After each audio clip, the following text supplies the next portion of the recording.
Hey, I'm producer Paul Caroli, and this weekend on CityCast Denver, we've got something special for you. If you heard this past Friday's show, you heard one of our absolute favorite guests in the whole world, Joanne Allen. She's a public radio veteran, a Denver Post columnist, and the host of her own podcast, Been There, Done That. And we know lots of you all love Joanne too, so we figured we'd share an ep of her pod with you. It's a really fantastic interview with Rick Waters, the executive director of the Denver Indian Center. Hope you enjoy. Invisibility is the biggest challenge we face. The misunderstanding or people not understanding who we are as a people. I often point to a quote by John F. Kennedy in '63. He said that American Indians are the most misunderstood and least understood Americans of all of us. This has Been There, Done That, the show that tells the real-life stories of the baby boom generation. I'm Joanne Allen. I had the privilege of speaking with Rick Waters, a man who has been serving his community for more than 40 years. He's the executive director of the Denver Indian Center. A cultural leader with a warm and gentle way of explaining things, we began our conversation by my asking Rick, what is he proud of as an American Indian? I'm proud of being a Native American Indian because we are the original inhabitants of this land. That goes to everything from culture to even geographic recognition and all of the above. And I think even nowadays it's even more relevant because of the growing, activity of organizations, communities doing land acknowledgments. Many times doing those and not really knowing what they're doing, just short of even patronizing American Indians. Before this was Denver, before this was Colorado, this was Indian country. Landmarks and everything already had names. So, when you read history and you see it was the New West or discovering land, for me and my heritage, it was no discovery. We were already here. And so when you look at understanding who American Indians are and Native Americans, you have to have a grasp of or an understanding of history. You just said Native Americans, Indian. What is the right terminology, or is there a correct terminology to use? Very good question. And usually that when I speak to groups, that's probably at the top of the list of what people, whether it's a pre-K group or I spoke to a group last year and the youngest person was 75 and the oldest was 100. And basically that was one of the first questions that usually comes up. Personally, there is no correct answer, but my experience, and it's based upon who I am, is I relate to, if somebody was asked, that I am Kiowa or Cherokee. Then the next step is what I experienced growing up where I lived, from my grandparents, from family, was Indian. But it's evolved. American Indian, Native American, now you hear the term indigenous. But there is no correct if it's done with respect, just like I believe with other groups. I grew up when African Americans, blacks, were called Negroes, or even prior to that, from living in the state of Oklahoma, they were referred to, it was just common language of colored people. Yeah. And so the evolution of how people are identified, and to a degree right now, depending on who you speak with in the Native community, it's based upon, I think, everything from where they grew up, their generation, and again, obviously their experience and what they relate to. But if it's done with respect, and I tell people, well, I respect that you ask, as opposed to maybe going through what you've heard from maybe segments or other community members. Because I've run into people saying, well, I've heard it's offensive to say Indian to you. I said, well, it's not offensive to me. It might be offensive to some people, but I'm still trying to grasp and understand why. Because number one, that's the political legal term in whether it's the Constitution or anything else, between American Indian Native tribes and the U.S. government. And that's the other thing that probably is more of a point of information to some people, is that in general, American Indians, Native Americans are not a racial group, but a political legal group when it's tied to a lot of the topics that we discuss. I want to take you back to your childhood in Oklahoma. You were born in what, 1953? Yes. What was life like when you were a child and then growing up into your teen years and living in Oklahoma?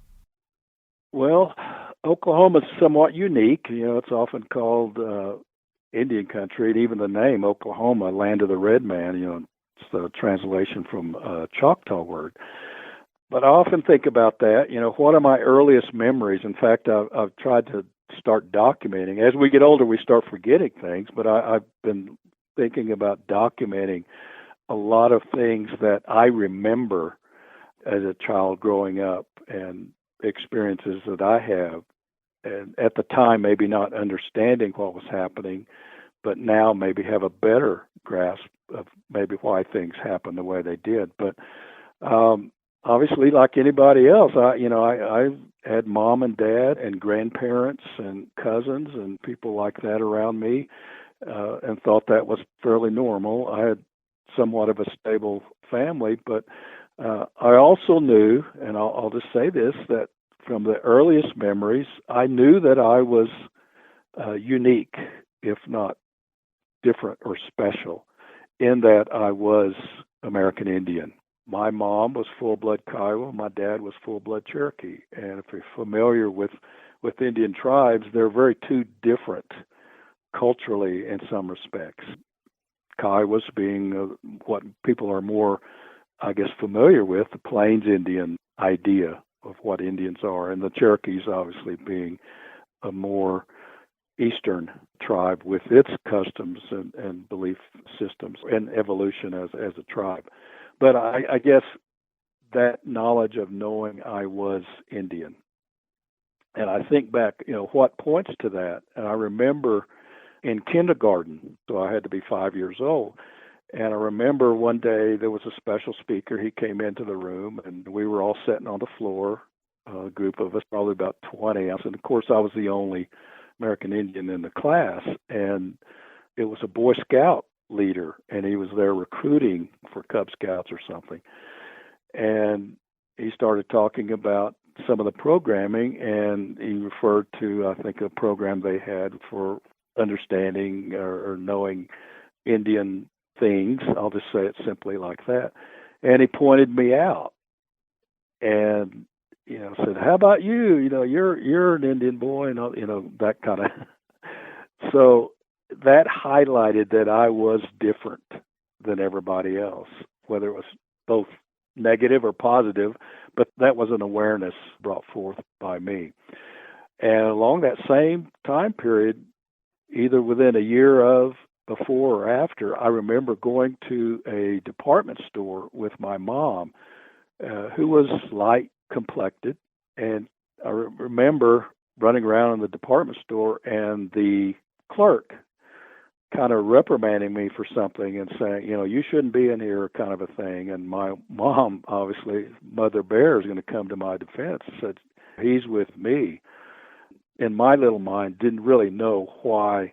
It wasn't because I was being unruly or anything. I was just standing there looking around. You were just being Indian, probably. Yeah. And so those are kind of early on. And then, of course, all the rest of my, up until even now, there are different experiences that I encounter that point to me as being native and different. Everything from appearance to even philosophy or understanding of the world around us. I can remember growing up as a black child in the South, and in thinking back when I was home and when I was little, before I started going to school, I remember pure joy. I don't remember any anxiety or any of that. And it wasn't until I had to go out into the world that I realized that I was considered inferior. Right. It's a new way that you're being defined. I think I was fortunate or had the advantage of having at least a dad, a very strong dad, who went to a boarding school in Oklahoma. You hear, about boarding school experiences. But he went to a boarding school, and I can remember, as early as I can remember, him always instilling in me pride of being who I was, that I was good as anybody else. And some of that I didn't really know where he was speaking to. But the fact that I was Cherokee or I was Kiowa, and whether it was in class, in sports, in doing anything, that I was as good as, if not better than anybody else, but more or less that I was as good as, and then depending on my own, whatever I wanted to do, that I had that within me to do that, despite, I think, what he was trying to point out, how others might look at me with respect to opportunity and things like that. Did you experience segregation because you said that you were in essentially a white school? You weren't separated out in terms of you only went to Indian schools or congregated with Indian people. You were in the community at large. I was in the community at large, right. I grew up in Oklahoma City and Norman, and actually up to my high school years moved around to different parts of the state because my dad was a Methodist minister. He actually became a Methodist minister when I was in the 5th grade. Prior to that, living in Norman. But to your point, when people think of American Indian communities or Native people, many of us, maybe it's something we'll discuss later, the invisibility of Indian people. Unless you're in an area on the reservation or in a community, in a setting where you have neighborhoods of Native people or tribal people, you're going to be not necessarily segregated, but you're going to be in the minority. And so growing up in Oklahoma City, which has, one of the higher populations of American Indians, I still went to a school where probably less what's the national average? It was 1% probably in that school. Now, depending on the city or location, there were places where there were a higher percentage, similar today to places that have a higher enrollment of Hispanic or Black or Asian students. But because of numbers, you didn't see that as much. So wasn't necessarily segregated, but I did throughout school and even into college go to schools where I was in very much minority in terms of representation. And primarily, they were all white students, obviously in Oklahoma. Yeah, and the Black community has always been very visible, so you can easily tell that these are Black people. Tell me about this invisibility that you're speaking of. Invisibility is the biggest challenge we face, and by the definition of invisibility being the misunderstanding or people not understanding who we are as a people. And I often point to a quote by John F. Kennedy in '63 when he was giving a speech. He said that American Indians are the most misunderstood and least understood Americans of all of us. Really, I think what he was saying, if people do not educate themselves to understanding, a more in-depth understanding of who Indian people are, the treatment of American Indians will be a negative legacy of how the relationship between society and American Indian communities going forward. So the invisibility is really lack of understanding. And when you look at it on the big picture, if you ask anybody on the street, and I'm simplifying this to a degree, and just kind of from a general point of view, many people, their knowledge, and this is where the misunderstanding is, their knowledge of American Indian people has come from movies, TVs, and stereotypes. And even the 1 or 2 pages that you might get in your high school history book or middle school history book about American Indians. And the reality is, if you look at history, American or U.S. history, is a parallel to Indian history because it's around land, acquisition of land and power in general. So when you follow that, you have to include and look at how and what interactions took place between, since 1492, the movement and the settling of the United States. Or some people will say the trespassing of those that call themselves settlers and pioneers in the United States.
When you talk with groups or when you give speeches, I think you were telling me that you usually touch upon 4 important points of American Indian history, such as the treaties and the reservation system and the boarding schools and all of the stuff that most of us really kind of heard of but don't really know about?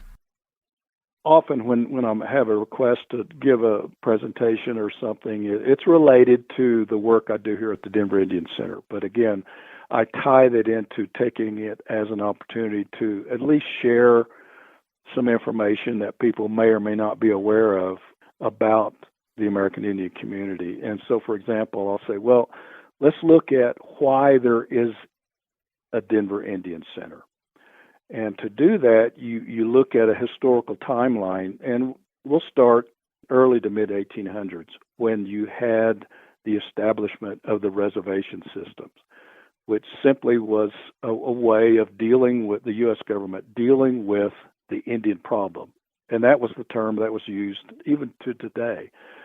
And it was basically, what are we going to do with these people that are living on land that we want? So the idea of the reservations by treaty, that's the way they were established, which in essence took away the way of life for most tribes that were placed on these reservations. Now, I'm simplifying this. It's a little more complicated, but just to give you a concept of that timeline of history. So you had the reservation systems. Then you had the boarding schools around the 1900s, which basically was again, the government dealing with the Indian problem of, well, I'll give the example. If you've got prairie dogs in your yard, you've got 2 solutions. You either kill them or move them, okay? And so that, in a way, was what the government was looking at with Native people and communities. And so that's why the reservation system. So the other concept was the boarding schools. It was, okay, we're not going to kill them. We can't move them because that didn't work with the reservation. So we're going to take the Indian out of them. We're going to save the man, kill the Indian. And you've heard that, or many of you have heard that. Mm-hmm. So the boarding school system was in place. And, that was the idea of assimilation. Make the Indians then become one of us, take on the American dream and so forth. Okay. So that didn't necessarily work, even though there are the concept of education and boarding schools is still in place, but it's evolved now. But at that time, the boarding schools were, for the most part, not necessarily positive with respect to the ongoing or preservation of Indian culture. Okay, so you had number one, reservations, number two, boarding schools. But going into the 1940s, 50s, Congress is still dealing, government's still dealing with the issue of Indian problem. And so, again, the idea around assimilation and acculturation was thought of, I guess, as a more humane concept. And because of treaties and the relationship between tribes as sovereign governments in and of themselves, how do you do that? You can, termination of Indian tribes and that sovereignty was always on the table as well. But in the 50s, early 50s, late 40s, you had what was called the Federal Indian Relocation Act. And it was kind of one of the later resolutions put forward to help deal with the Indian problem. And at that time, it was giving those living on the reservations the opportunity and actually the motivation and encouragement to move to the cities where there was more opportunities for jobs. Because at that time and even now, the economics were very depressed, on poverty very high on the reservations. So you had that movement of natives into the urban areas, and Denver was one of the original relocation cities. Denver, Chicago, Los Angeles, some of the others falling into place, Minneapolis, Oklahoma City, Dallas, Phoenix. But ultimately, that didn't work. But you had so many moving into the cities, not all of them moved back. They faced the culture shock, the racism, and what people often don't understand. It looked good on paper. Yeah, let's move to the city. We'll get a job, we'll get better education for our children, or more opportunities. But the culture shock was coming from the res or the rural environment. You get to the city, and there were no buses, transportation, and housing wasn't necessarily an issue on the reservation. And if you want housing, if you want to get place to place, if you want food in the city, you can't barter, you can't trade, you're going to have to pay for it. So how do you get money? You got to work. And so the skill set often did not match up with the job opportunities that were here in the cities. And so right off the bat, you had many, many people move back. But those that stayed, endured, and persevered, they faced a lot of the challenges just to meet subsistence level. Now, you also had many that did succeed and did survive and thrived and remained in the urban areas. So a lot of the aspects of how you deal with a problem often are better solved if the ones having the problem have some input in how to deal with those issues. Mm-hmm. And so when you're here and you've got natives coming together and collectively looking at how they can deal with everything from childcare to transportation to jobs and things like that, that was the evolution or the beginning of the evolution of places like the Denver Indian Center, the Phoenix Indian Center, Minneapolis Indian Center, and other places where it was a place of safety in one respect, and it met one of those biggest needs of American Indians around social life. Coming from the reservation where family is very important. And I was going to mention that when the very first question you asked was what makes you most proud, and it's being a part of a family. That's part of culture of Native people. In a lot of areas, especially in cities, you're hearing all of these, as you mentioned, land acknowledgments. The University of Denver, at their last commencement exercises, they acknowledged that they were on, I think it was Arapaho and Cheyenne land. And then you see it when you go to the Denver Art Museum, that the land was the sacred land of an Indian tribe, and I can't remember exactly which ones, but so these land acknowledgments, is that a good thing? Is that a weird thing? I mean, how do you feel about them? That's you ask such good questions, Joanne. Well, thank you. This is my response, I guess. depending on who you speak with in the Native community, they're either a good thing or a bad thing, or in between. My personally, and even given my role in terms of bringing about awareness or informing people, I look at it as a good thing. It may not be as positive because some of the argument or the debate, even among the Native community, about the significance or importance or relevance of a land acknowledgement is that they don't want it to be just patronizing or just words. If people are going to acknowledge that before this was Denver, this was Cheyenne Arapaho land or Ute Kiowa land, then they should acknowledge, number one, or if at least understand how it became Denver. And with respect, depending on how deep a dive you go into it, it was around treaties and agreements made between the governments and the violation of those treaties and so forth. But with respect to land acknowledgement, for some people that's news to them. And to me, any little bit of positive information to help break down that invisibility of Native people, then I think it's a good thing. We can't change the past. We can only go forward, and even if it's little baby steps. And so from the standpoint of a land acknowledgement, at least getting people that are not familiar with the history or not familiar with American Indian culture or places, it might give them a little incentive to maybe try to learn a little bit more accurate or credible history, not only by time, but even what's happening now with contemporary Indian life or Native life.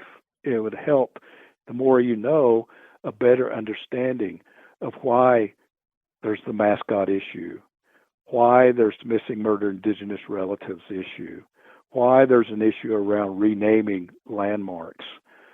So I guess my answer is I don't see land acknowledgements as a good thing necessarily or a bad thing. I think they are something that can be looked at as positive.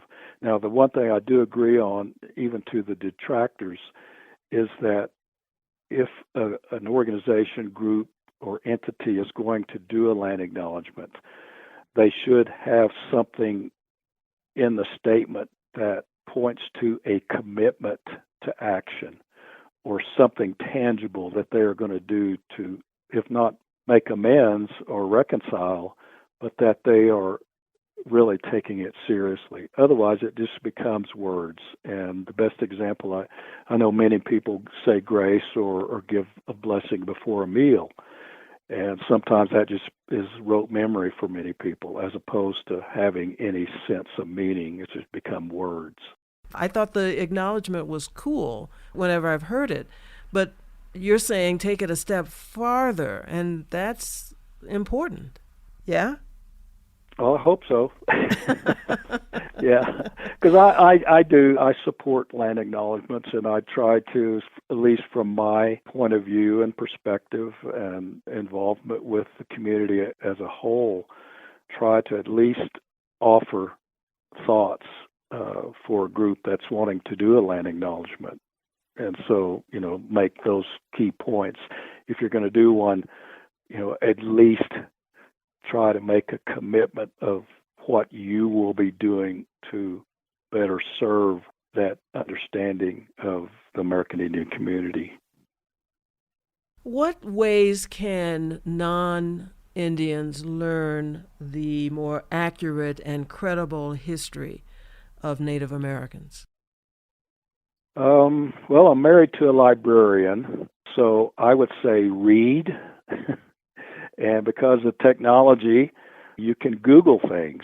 And so when you hear about an issue on the news, the nightly news, or you see it on a Facebook post or something about natives, maybe do a little bit more follow-up and get perspective and points of view on what the topic or issue is. But really have an understanding about natives and, where we come from and why we think the way we do, in a sense.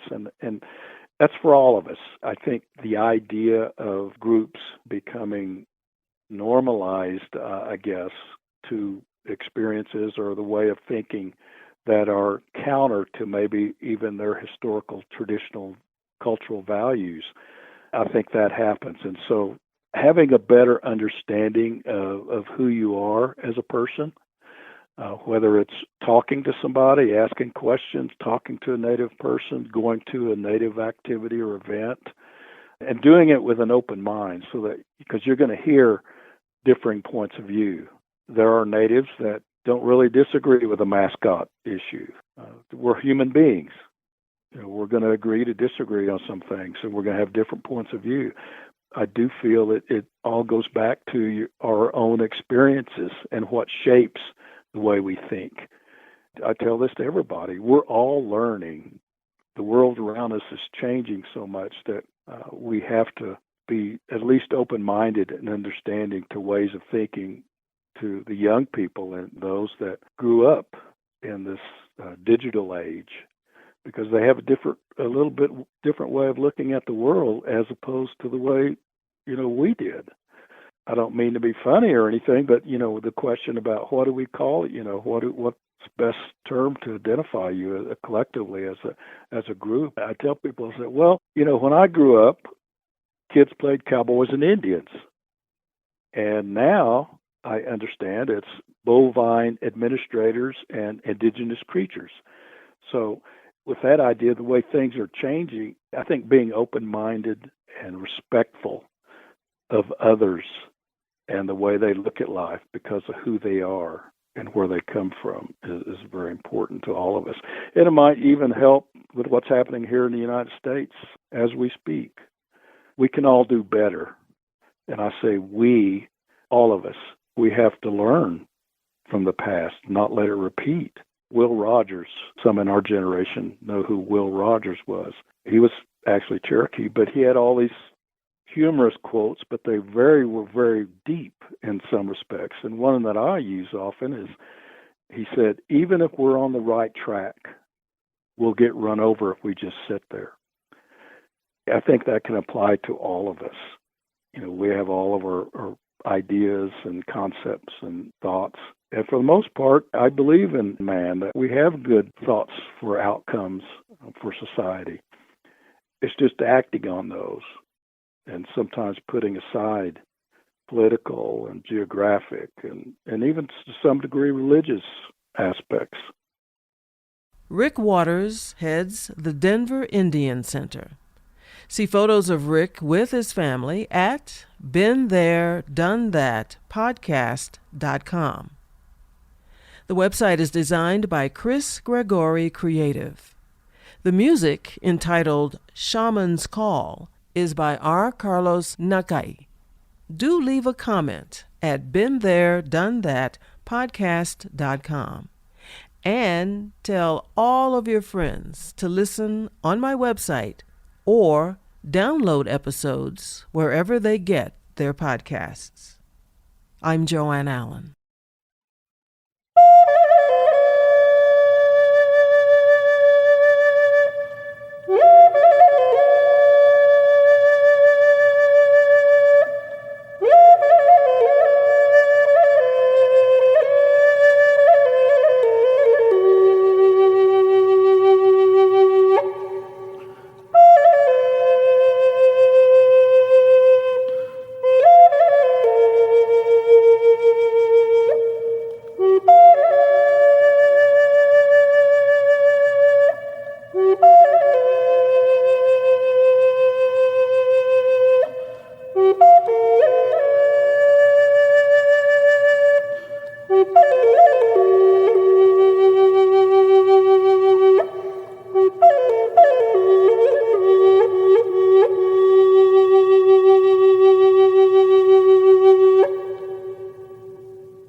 If you're ever in Oklahoma City, they've just opened a museum that was produced and built and put together by the tribes in Oklahoma, called the First Americans Museum.